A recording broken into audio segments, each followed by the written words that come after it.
चुनाव हो, विधानसभा चुनाव हो या फिर कोई और चुनाव, जाति के मुद्दे को सभी पार्टियां अपने अपने हिसाब से भुनाती हैं और खास तौर पर यूपी में चुनाव जाति आधारित होते हैं। यूपी में पिछड़े और दलितों के चुनावों में अहम भूमिका रहती है और यही वजह है कि सभी पार्टियां पिछड़ों और दलितों का हितैषी बनने की होड़ में रहती है। 2024 लोकसभा चुनाव से पहले कुछ ऐसा ही देखने को मिल रहा है। अखिलेश यादव ने जातीय जनगणना की मांग उठाकर गेंद एक बार फिर से बीजेपी के पाले में डालती है।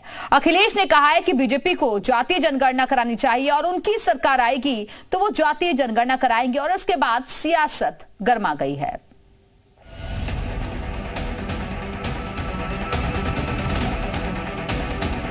मैनपुरी लोकसभा उपचुनाव में बम्पर जीत से मिली संजीवनी और चाचा शिवपाल के साथ आने से मिली बूस्टर डोज के बाद अखिलेश यादव लोकसभा चुनाव में बीजेपी से दो हाथ करने को तैयार हैं।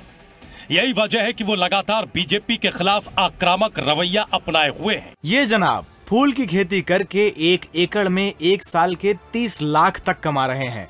आपको भी ये करना है तो फ्रीडम ऐप को अभी डाउनलोड कीजिए और बीजेपी पर एक के बाद एक बाउंसर मार रहे हैं। आज अखिलेश ने अपने तर्कस से एक और सियासी तीर निकालकर बीजेपी पर चला दिया।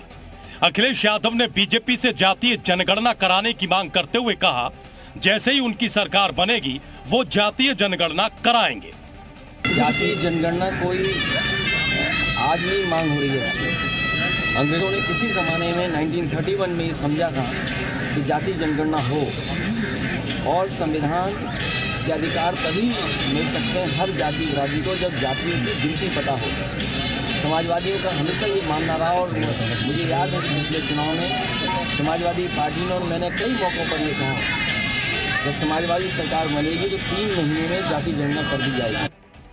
अखिलेश यादव ने बीजेपी के सामने एक बार फिर वही मुद्दा छेड़ा है जिस पर वो अक्सर बचती नजर आती है।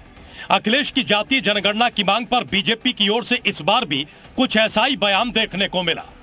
उनके सामने भी मौका था, वो भी प्रदेश के मुख्यमंत्री थे, क्या इस पे उन्होंने कभी पहल की?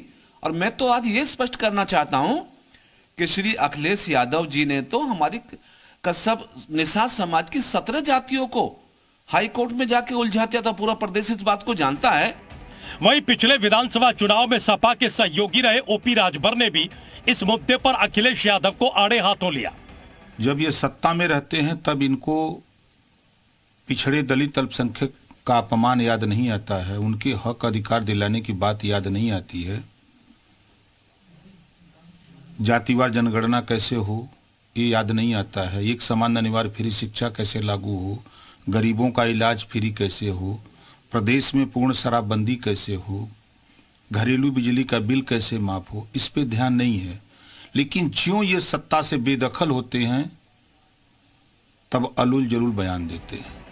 लोकसभा चुनाव को लेकर बीजेपी अपनी रणनीति पर काम कर रही है। वहीं अखिलेश यादव समेत पूरा विपक्ष बीजेपी के खिलाफ जातीय जनगणना का सियासी चक्रव्यूह रचने में लगा है। दरअसल यूपी की सियासत में ओबीसी वोटर निर्णायक भूमिका में है।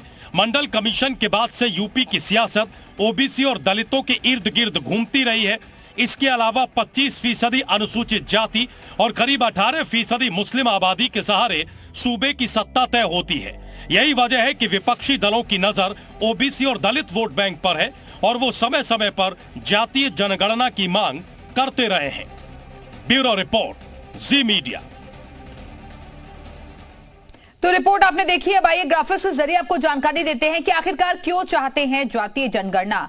तो ओबीसी और इसके साथ ही एससी वोटर पर नजर बनी हुई है विपक्षी पार्टियों की और करीब 40% ओबीसी वोटर हैं, जिसमें 25% दलित वोटर्स भी हैं और जीत में ये निर्णायक भूमिका निभाते रहे हैं। इसलिए जातीय जनगणना की मांग की जा रही है। उधर यूपी का जातीय समीकरण भी आपको समझाते हैं। तो हिंदू ओबीसी करीब 48%, मुस्लिम ओबीसी करीब 13%, इसके अलावा अनुसूचित जाति करीब 21%, अनुसूचित जनजाति करीब 0.1%, सामान्य वर्ग करीब 24%। तो ये यूपी का जातीय समीकरण है और इसलिए हर राजनीतिक पार्टी इसी समीकरण को साधने में जुटी रहती है और एक बार फिर से चुनाव आते ही ये मांग जोर पकड़ रही है कि जातीय जनगणना होनी चाहिए।